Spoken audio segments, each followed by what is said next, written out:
दोस्तों ये कहानी है आंगन में खुली रसोई। आसमान में तेज बरसात बरस रही थी और सीमा चूल्हे पर बैठी हुई थी। उसके दोनों बच्चे लकड़ी के दो दो टुकड़े लेकर चूल्हे में ढकने की कोशिश कर रहे थे। तभी सीमा ने दोनों बच्चों से कहा, बस मेरे बच्चों, थोड़ा सा सब्र करो और बस दाल पकने ही वाली है। उसके बाद हम तीनों मिलकर साथ में खाना खाएंगे।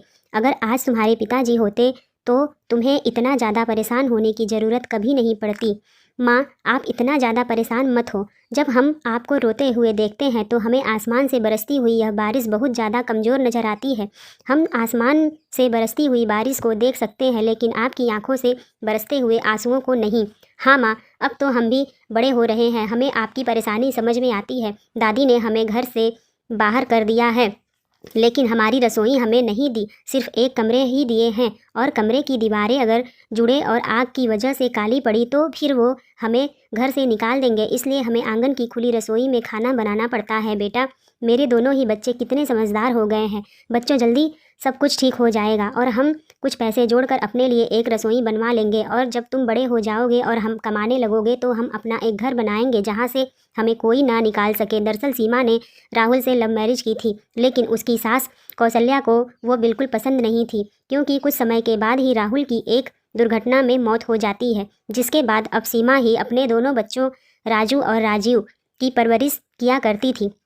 कौशल्या ने अपने बेटे के देहांत के बाद सीमा को रहने के लिए एक छोटा सा कमरा दे दिया था, लेकिन रसोई नहीं दी थी। इसलिए सीमा ने आंगन में ही अपनी रसोई बनाई हुई थी। ऐसे ही एक दिन कौशल्या अपने कमरे से बाहर निकल कर आती है तो देखती है कि सीमा दाल के लिए तड़का तैयार कर रही थी। तभी कौशल्या ने खांसते हुए कहा, अरे, पूरे घर में धुआं धुआं कर दिया तूने। तुझे अगर खाना बनाना है तो समय से बना लिया कर, हमें यहाँ सांस लेने में भी दिक्कत होती है तेरा खाना बनने की वजह से। माँ जी, मैं सुबह उठी और मैंने अपने दोनों बच्चों को तैयार करके स्कूल भेजा और पूरे घर का काम करने के बाद अब जाकर खाना बनाने की तैयारी की है। मैं इससे जल्दी और कैसे कर सकती हूँ, आप ही बताइए। आंगन में रसोई है तेरी, लेकिन उसके बाद भी इतना धुआं हो गया है तेरी वजह से घर में।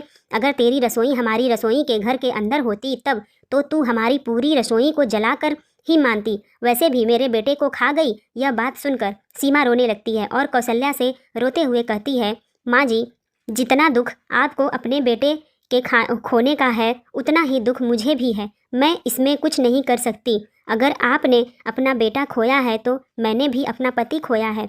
तभी वहाँ पर सीमा के ससुर अर्पित आते हैं और सीमा का हाथ साथ देते हुए कहते हैं, तुम क्यों बहू के पीछे पड़ गई हो? वो खुद दूसरों के घर के काम करके अपने दोनों बच्चों की परवरिश और पेट पाल रही है, और सिर्फ समाज को दिखाने के लिए तूने उसे सर पर छत दे रखी है।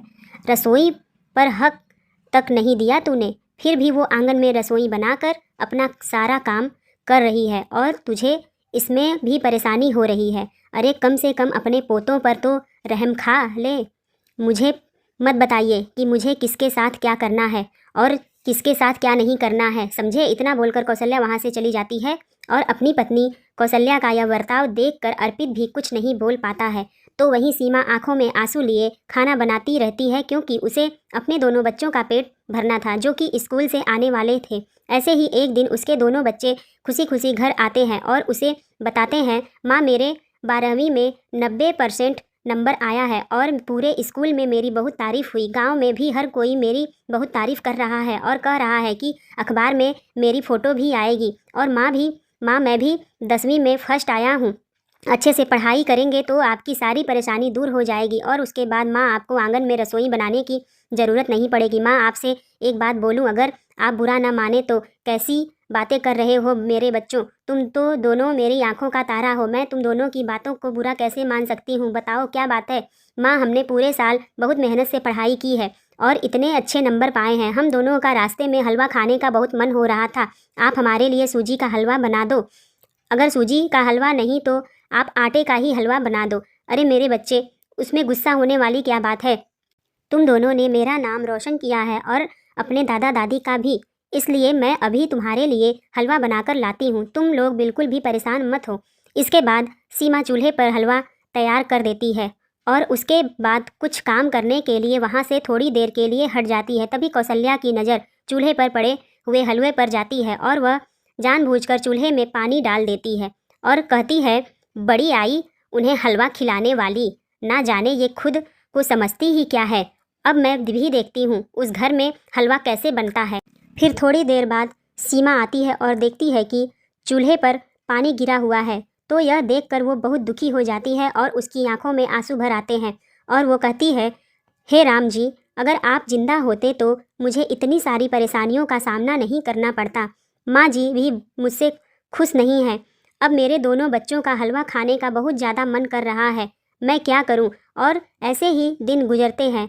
अब जहां राजीव कॉलेज के साथ पार्ट टाइम जॉब करने लगा था, वो वहीं राजू 12वीं में आ चुका था। एक दिन राजीव कुछ पैसे लेकर घर आया और अपनी माँ के हाथ में देते हुए कहने लगा, माँ, यह पैसे मैं आपके लिए लेकर आया हूँ। मैंने कॉलेज के साथ पार्ट टाइम जॉब करके यह पैसे कमाए। अब हम कहीं किराए पर रहेंगे, जहाँ पर भले ही रसोई छोटी होगी लेकिन हमारी खुद की एक रसोई होगी और आपको इस तरह दादी से परेशान होकर आंगन में रसोई बनाकर खाना नहीं बनाना पड़ेगा। सीमा की भी आंखें अपने बेटे की यह बात सुनकर भर आती हैं, जिसके बाद वह अपने ससुर का घर छोड़कर किराए के घर में शिफ्ट हो जाती है। अब कौशल्या के आंगन में सीमा का गरीब चूल्हा बेजान पड़ा हुआ था और कौशल्या कुर्सी लगाकर आंगन में बैठी हुई थी कि तभी उसके पति अर्पित ने आकर उससे कहा, अब तो खुश हो ना तुम कौशल्या, तुमने हमारी बहू और पोतों को इतना परेशान किया कि बहू अपने दोनों बच्चों को लेकर यहाँ से चली गई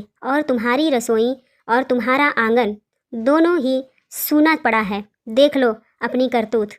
तभी कौशल्या देवी बोलती है, मैं बिल्कुल खुश नहीं हूँ जी।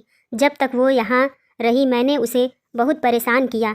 कभी उसकी आंगन में बनी हुई रसोई में चूल्हे पर पानी डाल दिया तो कभी उसके मसाले में मिलावट कर दी। यह सब करके वह समझती थी कि जैसे मैं अपने बेटे की मृत्यु का बदला ले रही हूँ, लेकिन ऐसा कुछ भी नहीं था। मैं सिर्फ अपनी ईर्ष्या और जलन को शांत कर रही थी। पर जब आज वो लोग यहाँ नहीं हैं तो मुझे उनकी कमी महसूस हो रही है। तभी उसके ससुर बोलते हैं, अगर तुम्हें अभी भी अपनी गलती का एहसास हो गया है तो जाओ और अपनी बहू और पोतों को वापस लेकर आओ। क्या पता तुम्हारे बुलाने से वो भी सभी वापस आ जाएं और हमारा आंगन फिर से हरा भरा खिलखिलाने लगे। तभी कौशल्या देवी इसके बाद अब कौशल्या उसके किराए के मकान पर जाती है जहां सीमा अपने दोनों बच्चों के साथ रह रही थी। सीमा ने आज पहली बार रसोई के अंदर खाना बनाया था। उसने सब लोगों के लिए दाल चावल चोखा और हलवा तैयार किया और सभी लोगों को परोसा। तभी दरवाजे पर दस्तक हुई और दरवाजे पर खड़ी हुई कौशल्या ने कहा, तुम तो यहाँ आकर अपनी रसोई को रोशन कर चुकी हो, लेकिन मेरे घर के आंगन की रसोई तो सूनी पड़ी है ना बहू। कौशल्या को अपने घर में देखकर राजीव और राजू के साथ सीमा भी हैरान हो जाती है और कौशल्या घर के अंदर जाकर उनसे माफ़ी मांगते हुए कहती है, मैंने तुझे बहुत परेशान किया बहू, जबकि राम तो इस दुनिया से गया, उसमें तेरी कोई गलती भी नहीं थी, मुझे माफ़ कर दे। तभी सीमा बोलती है, माँ जी, आप मुझसे बड़ी हैं, आपने भले ही रसोई में मेरी जगह ना दी और मुझे आंगन में रसोई बनाने पड़ी, लेकिन मैं यह बात सुनकर बहुत ज़्यादा खुश हूँ कि आप मुझे अपने सच्चे दिल से अपना लिया है। माँ दादी ने आपको इतना परेशान किया और बार बार आपकी रसोई और चूल्हे को ख़राब करने की कोशिश की, फिर भी आप उन्हें माफ़ कर रही हैं। माँ दादी गंदी हैं, हम उनके साथ नहीं जाकर रहेंगे, वह आपकी फिर बेइज्जती करेंगी, आपको प्यार से नहीं रखेंगी। नहीं मेरे बच्चों, बड़े के बारे में ऐसा नहीं बोलते हैं, हमें हमेशा बड़ों का आदर सत्कार करना चाहिए।